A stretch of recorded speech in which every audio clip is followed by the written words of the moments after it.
Abbraccio con i tuoi figli, la consegna delle scarpette e della maglia, che sensazioni hai avuto? È una cosa super simbolica, bellissima. Sì, bellissima, veramente. Non tutti possono dire che sono riusciti a chiudere carriera con i loro figli, allora è stato speciale.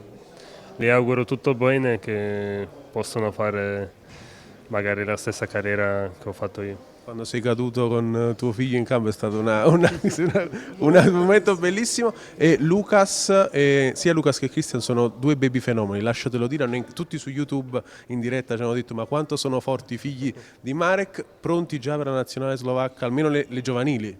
Sì, Christian fortunatamente già ci sta nell'Under 15, nella prima nazionale e come ho detto sono talentuosi ma questo significa poco, devono lavorare, avere sogni, lavorare duro e sperando che un giorno possano fare una bella carriera. Marek, l'ultima intervista, la domanda che non ti hanno mai fatto.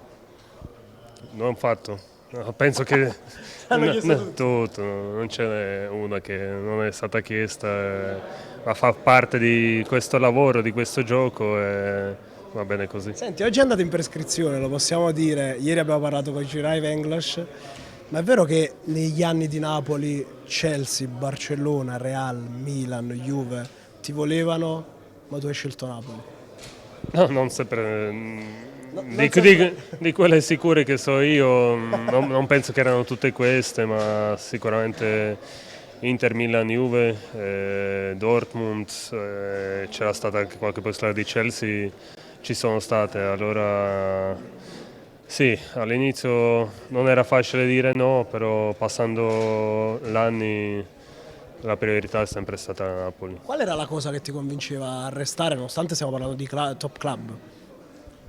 Sì, ma per me Napoli era top club, già nei tempi quando giocavo io, allora sono così, io parlo italiano, napoletano, sono un scugnizzo napoletano ma parlo italiano. Senti, Marek, grazie veramente di questa giornata, di queste emozioni, perché le abbiamo vissute anche noi, perché quel Napoli era anche il nostro Napoli. Io sono 96, quindi quegli anni lì erano gli anni che ti fanno affezionare alla squadra. Adesso il futuro. Sei a Coverciano, stai facendo un percorso da allenatore. Sogni più da allenare il Napoli o un ruolo da dirigenza del Napoli?